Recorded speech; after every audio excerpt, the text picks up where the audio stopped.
ስለምወድክ በአንተ ጋር አንድ ሰው ከጎንህ እንዲቆም ስለማልፈልግ ስለማፈቅርክ ነው ይህንን ነገር ያደረግኩት። ተረዳኝ፣ አንዴ የምልህን ስማኝ፣ አንድ ጊዜ ተረዳኝ ብለዋለች።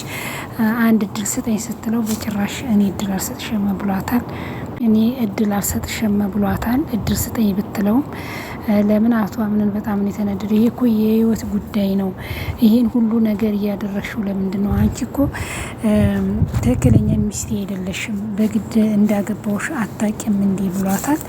እኔ አንተን ስለምወደን ይህን ሁሉ ነገር ያደረግኩ ከጎንህ ማንም ሰው እንዳይሆን ብዬ ነው እንጂ ለሌላ አይደለም። ወዴት ሄዳለሁ? መሄጃ እንዳሌለኝ ታውቂ የለ ወይ ብለዋለች። ብሌንም ይሄንን ካሰብሽማ መጀመሪያውኑ መጠንቀቅ አለብሽ ነበር፣ ይሄን ሁሉ ነገሮች ትሰሪ ነበር ብሎ እሱም ሊረዳት አልቻለም። እንግዲህ አስወጥቶ ነው ሻንጧን ይዞ ደጅ የወረወራት።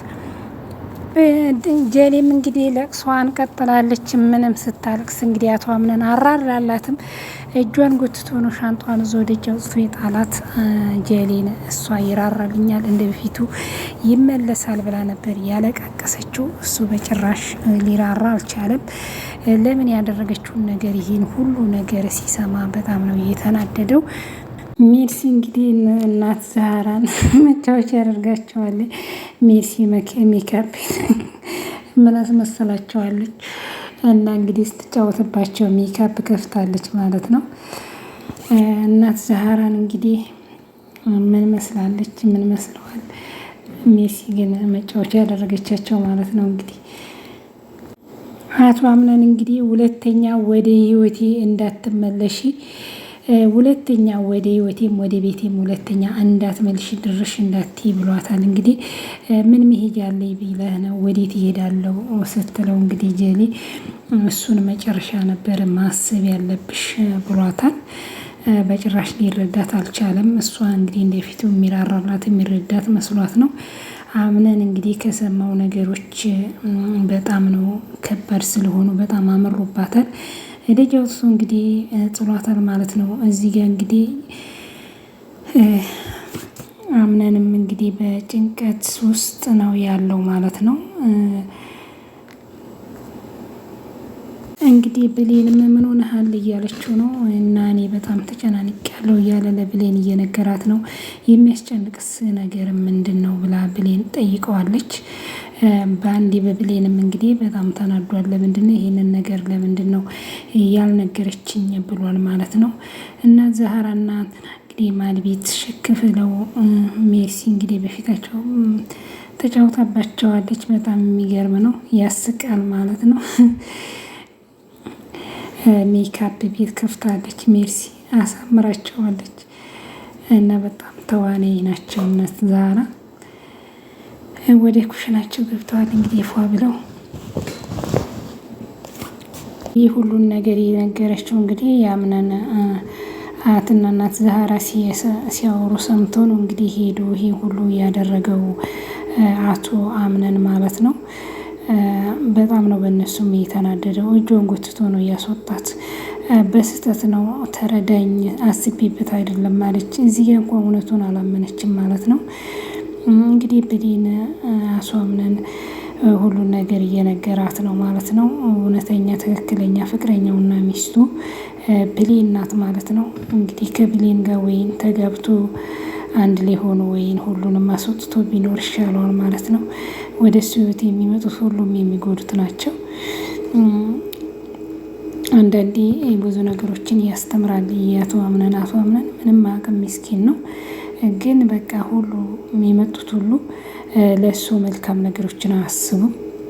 በቃ የሆነ ነገር ከተበላሸ በኋላ ነው ሁሉን ነገር የሚነግሩት። እንግዲህ በዚህ ነው ሁሉን ነገር እየተበሰጫቸው ማለት ነው። አንዳንዴ የሆነ ነገር አለ አይደል? የሆነ በቃ ድብርተኛ የሆነ ሲደብራችሁ በየጊዜው ነው እንደሚጨምርበት።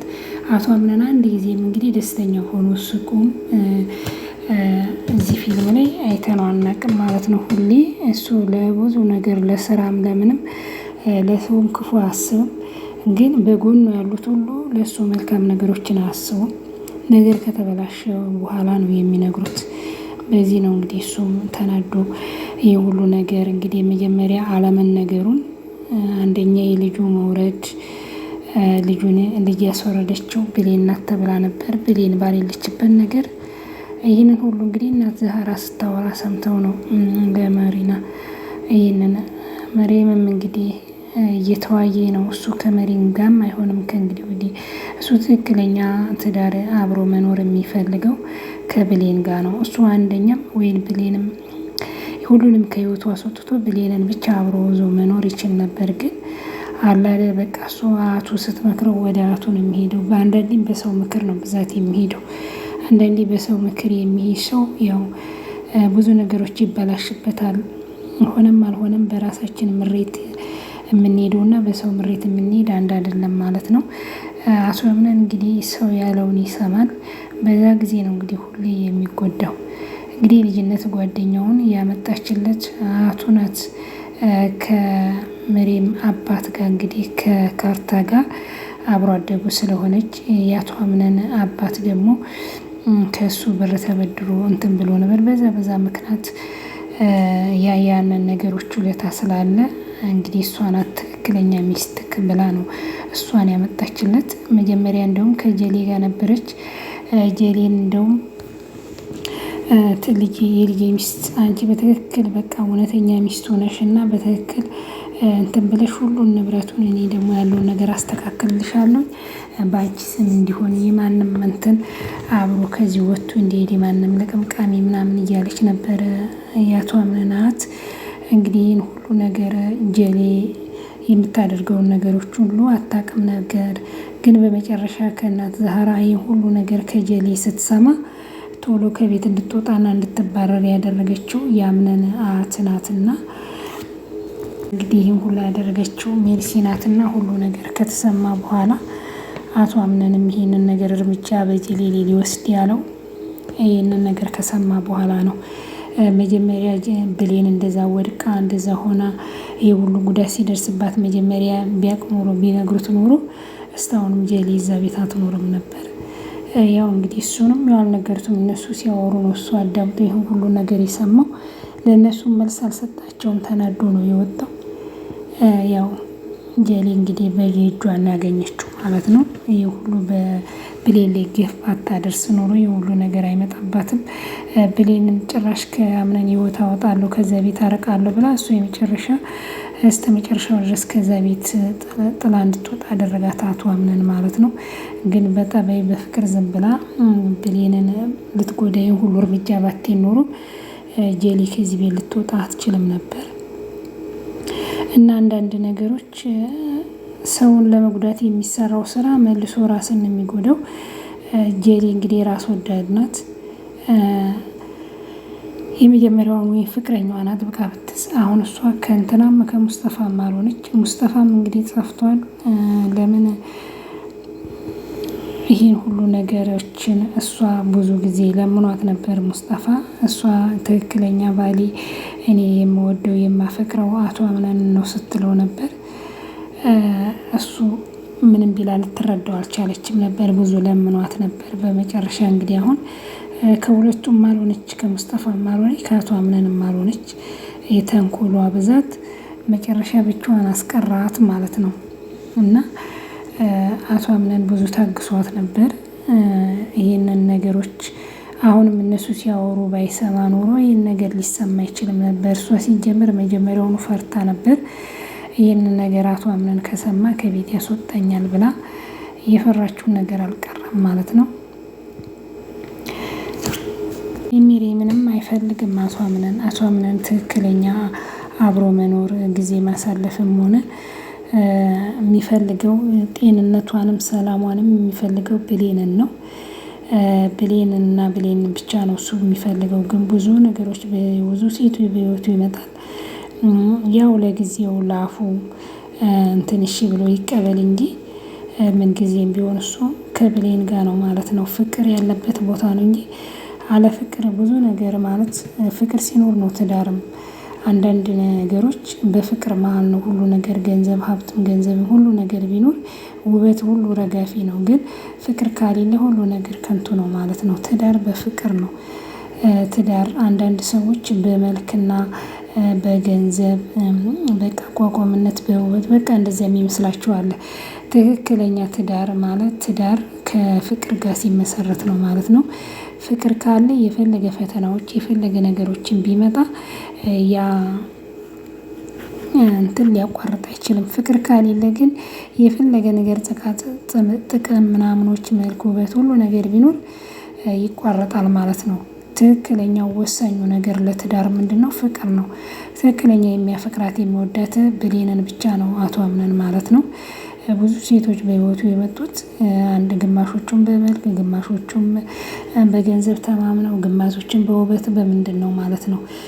ግን እሱ ትክክለኛው የወደዳት የፈለጋት በፍቅርና ፍቅር ብቻ ብሌንና እሱን ያገናኛቸው ፍቅርና የእሷ ቅንነት የእሷ መልካምነት ነው እንጂ ወይም በጥቅምነት ወይም በምን ከማንም በልጣበት ሳይሆን በመልክም በምንም በልጣ ሳይሆን አላድር ሰው በቃ ሁሉ ነገሩ ትረዳዋለች።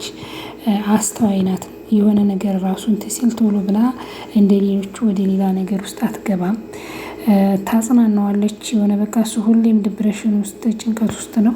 በዛ በጭንቀቱ ጊዜ ሁሌም ከጎኑ ናት እሷ ማለት ነው። ታማ እንኳን እሷ እንኳን በህመም ላይ እያለች እንዲህ አይነት ጉዳት ተደርሶባት ስለ እሱ ነው የምታስበው። ይሄ ነው በቃ እሷን ለመውድ እንዲወዳት እስከ መጨረሻው ድረስ እንደዚህ ብዙ ነገሮች በላው ሲመጣ ብዙ ሴቶች ሲመጡ እነዚያን ሴቶች ከህይወቱ የሚያስወጣው አስተሳሰብ ነው። የሰው ልጅ አስተሳሰብና ስለ ነገ አርቆ ማሰብ መተሳሰብ በቃ አለ አይደል? ይሄ ነው ትዳር የሚመሰረተው እንጂ ውበትና ገንዘብ ለጊዜው ነው እንጂ ሁሉ ውበትም ረጋፊ ነው፣ ሀብትም ረጋፊ ነው። እና የዲራማ ብዙ ነገሮችን ያስተምራል። አቶ አምነን አንዳንዴ በቃ በህይወት ውስጥ ሁሌ ፈተና ነው፣ ሁሌ ደስተኛ አይሆንም። ግን እሱ ማለት እንደዚህ በሰውም ክፉ አስብ ክፋትም ተንኮል የለበትም። አንዳንድ ሰው ይሄው ነው ለሰው መልካም እያሰበ ፈተና ብዙ ፈተናዎች ይደጋግሙበታል። ያን ፈተና ደግሞ ከእግዚአብሔር ጋር ሊያልፈው ይችላል ማለት እና በጣም ይሄ የሚያስተምር ነው። ያው ትንሽ አሁን በብሌን የተናደደባት ለምን ሳትነግሪኝ ነው በቃ አንድ አለችኝ እሷ ብዬ ከጎኔ እሷ ናት ብዬ በእሷ አንተስን እሷም ደግሞ እንዲህ አይነት ነገር እንዴት ትደብቀኛለች ብሎ ግን በጣም ነው የተናደደባት።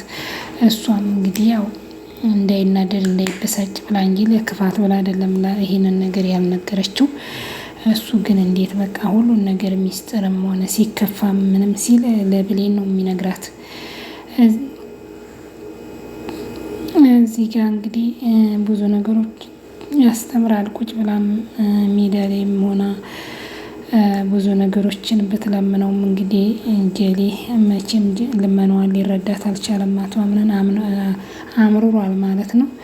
እውነቱን ነው። በደረሰው ባረገችው ነገር ምሕረት አይሰጣትም። ጀሌ ሰው እየዘራውን ያሄዳል የሚባለው እውነተኛ ትክክለኛ ነገር ነው ማለት